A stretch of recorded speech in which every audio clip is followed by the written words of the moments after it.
Indrani absen 31. Saya Iza absen 28. Saya Jessica Berlika Ekada absen 6. Saya Lailatul Nurulana absen 19. Saya Indah Zulfatulia absen 15. Di sini kita akan menjelaskan bab 4, yaitu D dan E. D. Bentuk negara, bentuk pemerintahan, dan sistem pemerintahan. Bentuk negara merupakan aspek penting dalam mendirikan suatu negara. Sebelum negara terbentuk, berbagai konsep dan rancangan tentu sudah disiapkan, termasuk memikirkan siapa nanti yang akan memimpin, berapa banyak yang memimpin, bagaimana pemimpin menjalankan pemerintahan, apa yang dijadikan pegangan pemimpin dalam menjalankan tugas dan tanggung jawabnya, serta siapa saja yang membantu terlaksananya pemerintahan tersebut. 1. Bentuk negara. Secara umum, terdapat dua bentuk negara yang digunakan di dunia, yakni negara kesatuan dan negara serikat. Berikut pembahasan bentuk-bentuk tersebut. A. Kesatuan. Negara kesatuan merupakan suatu negara yang tersusun tunggal. Tidak ada negara dalam negara. Kedaulatan sepenuhnya berada di tangan pusat. Dalam negara kesatuan hanya ada satu kepala negara, satu undang-undang dasar atau dewan menteri, dan parlemen. Meskipun terdapat banyak bagian dari sebuah negara, tetapi mereka tidak berdiri sendiri. Terdapat dua sifat penting negara kesatuan. 1. Adanya supremasi dari Dewan Perwakilan Rakyat Pusat. 2. Tidak adanya badan-badan lainnya yang berdaulat selain pemerintahan pusat. B. Negara serikat adalah suatu negara yang terdiri dari beberapa negara bagian yang awalnya berdiri sendiri, tetapi kemudian menggabungkan diri dalam satu federasi dan membentuk pemerintahan federal. Terdapat dua macam pemerintahan, yaitu pemerintahan federal dan pemerintahan negara bagian. Hal yang menjadi urusan pemerintahan federal menyangkut kepentingan bersama dari semua negara bagian, misalnya hubungan internasional, pertahanan, peradilan, mata uang, pos, dan komunikasi. Di luar urusan tersebut menjadi kewenangan pemerintah negara bagian. Dari penjelasan tersebut dapat diketahui bahwa negara serikat memiliki ciri utama, yaitu kekuasaan pemerintah sejatinya berasal dari negara bagian yang sebagai urusan dilimpahkan ke negara federal. Adapun dari sisi pelaksana dan mekanisme pemilihannya, bentuk negara dapat digolongkan ke dalam 3 kelompok. A. Oligarki. Negara oligarki adalah bentuk negara yang pemerintahannya berasal dari kelompok feodal dan lebih mengutamakan kelompok tersebut.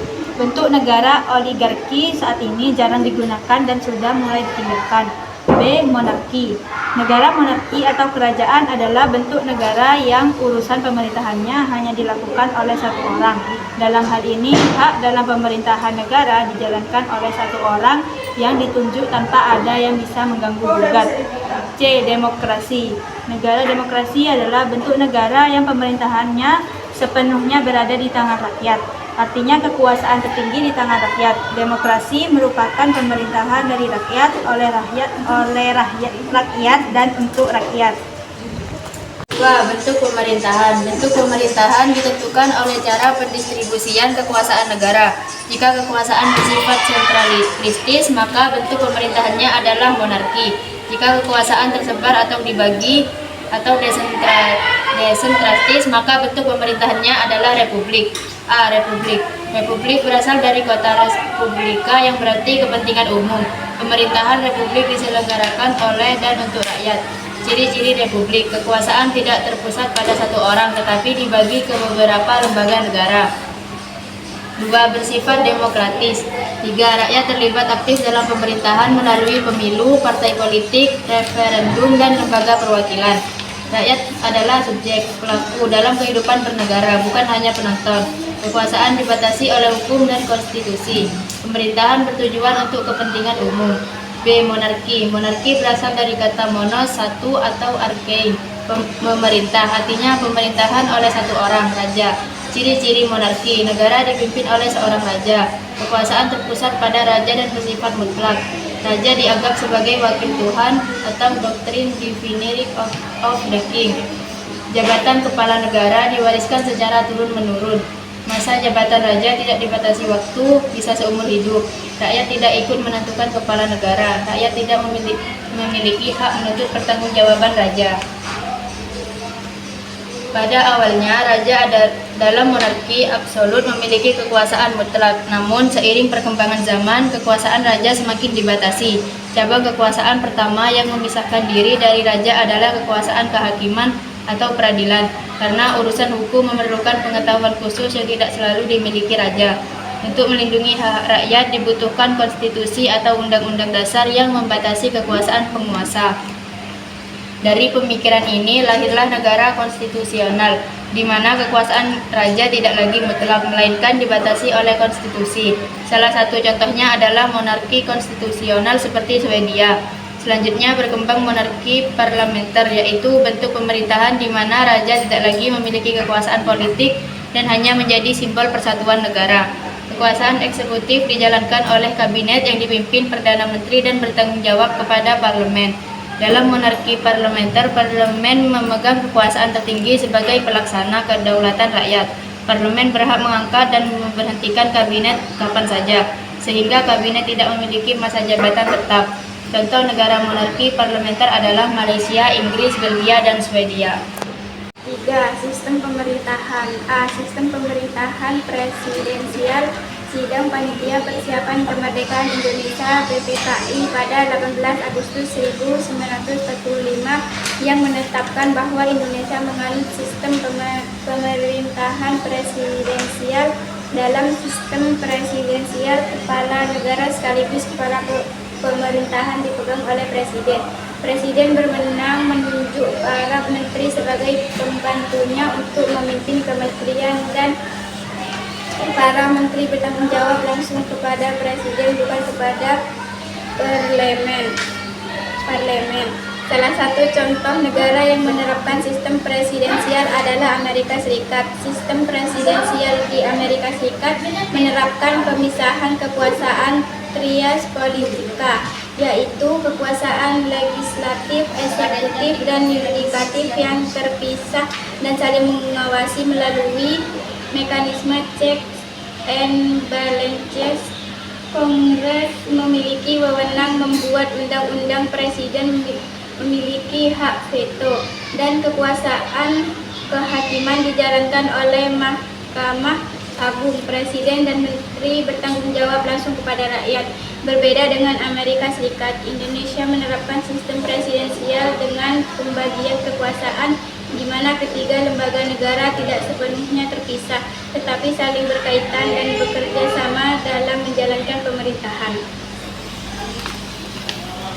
Ciri-ciri antara lain masa jabatan presiden dibatasi 1 atau 2 periode.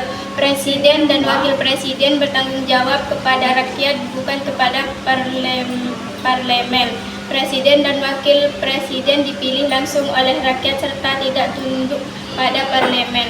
Dalam sistem ini, presiden dan wakil presiden dapat diberhentikan sebelum masa jabatannya berakhir jika melanggar hukum. Selain itu, tidak ada pemisahan antara fungsi kepala negara dan kepala pemerintahan, karena keduanya dipegang oleh presiden. Seluruh tanggung jawab pemerintahan berada di tangan presiden.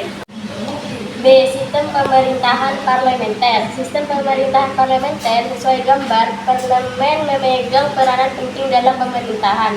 Parlemen berwenang mengangkat Perdana Menteri dan dapat menjatuhkan pemerintah melalui mosi tidak percaya. Dalam sistem parlementer terdapat kepala negara, raja atau ratu atau presiden, dan kepala pemerintahan, Perdana Menteri. Kepala negara hanya sebagai simbol, sedangkan pemerintahan dijalankan oleh Perdana Menteri. Eksekutif bertanggung jawab kepada legislatif, parlemen. Pada sistem dua partai pemenang pemilu membentuk kabinet dan menjadi pemerintah, sedangkan partai kalah menjadi oposisi. Pada sistem banyak partai, kabinet dibentuk secara koalisi agar mendapat kepercayaan parlemen. Jika terjadi perselisihan antara kabinet dan parlemen, Kepala negara berperan menyelesaikan dan dapat membubarkan parlemen. Sikap warga negara terhadap sistem pemerintahan RI. Pemerintahan Republik Indonesia, warga negara memiliki peran penting dalam keberhasilan sistem pemerintahan Republik Indonesia. Efektivitas penyelenggaraan negara sangat bergantung pada partisipasi aktif masyarakat, terutama dalam mendukung program pemerintah yang bertujuan untuk kesejahteraan rakyat.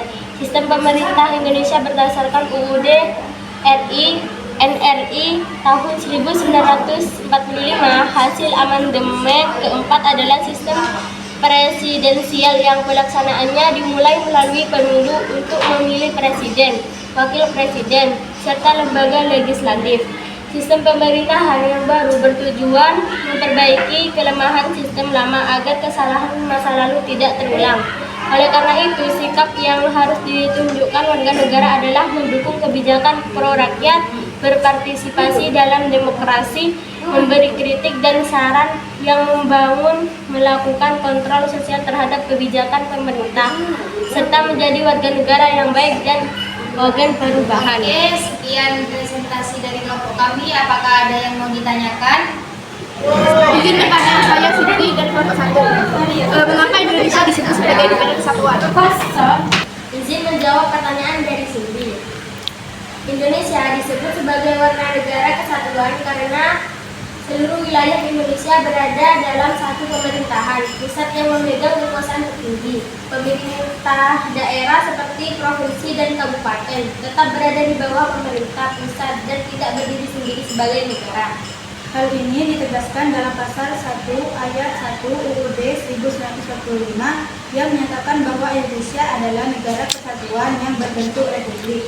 Ciri-ciri negara kesatuan Indonesia: memiliki satu pemerintahan pusat, memiliki satu UUD yaitu UUD 1945, memiliki satu kepala negara yaitu presiden, memiliki satu bendera, bahasa, dan lambang negara. Seluruh wilayah tetap bersatu walaupun terdiri dari banyak pulau dan daerah. Tujuan negara kesatuan adalah menjaga persatuan dan kesatuan bangsa agar tidak terpecah belah. Apa ada sanggahan dari Cindy? Oke, sudah cukup, tidak ada sanggahan. Izin bertanya. Saya dari absen 21 kelompok 3. Saya mau bertanya, apa perbedaan negara kesatuan dan negara serikat? Pertanyaan dari Lutfi. Apa perbedaan negara kesatuan dan negara serikat? Perbedaan negara kesatuan dan negara serikat terletak pada pembagian kekuasaan pemerintahannya. Negara serikat: 1. Kekuasaan dibagi antara pemerintah pusat dan negara bagian. 2. Negara bagian memiliki pemerintahan sendiri. 3. Setiap negara bagian biasanya memiliki aturan sendiri. 4. Negara bagian memiliki kekuasaan lebih luas. Contoh: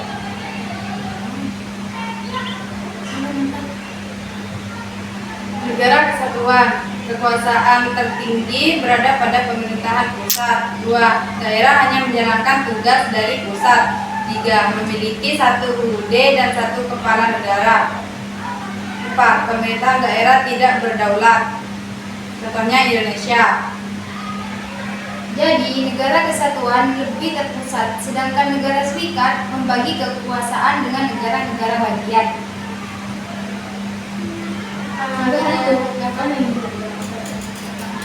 Apakah tidak ada sanggahan Lutfiana? Sudah cukup. Perkenalkan, nama saya Kailan Dikabul Yuskia dari absen 18 kelompok 5. Pertanyaan tentang bentuk pemerintahan. Apa yang dimaksud bentuk pemerintahan? Izin menjawab pertanyaan dari Keila. Apa yang dimaksud dengan bentuk pemerintahan? Bentuk pemerintahan adalah cara suatu negara mengatur dan menjalankan kekuasaan negara, terutama dalam menentukan siapa kepala negaranya dan bagaimana pemerintahan dijalankan. Umum, bentuk pemerintahan dibedakan menjadi republik. Kepala negaranya seorang presiden yang dipilih untuk masa jabatan tertentu. Monarki, kepala negaranya seorang raja atau ratu yang biasanya berdasarkan keturunan. Contoh, Indonesia menganut bentuk pemerintahan republik. United Kingdom menganut bentuk pemerintahan monarki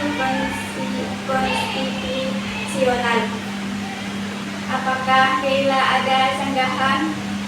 Oke, baik, dari saya tidak ada sanggahan. Sekian dari kelompok kami. Untuk kurang lebihnya kami mohon maaf. Wassalamualaikum warahmatullahi wabarakatuh.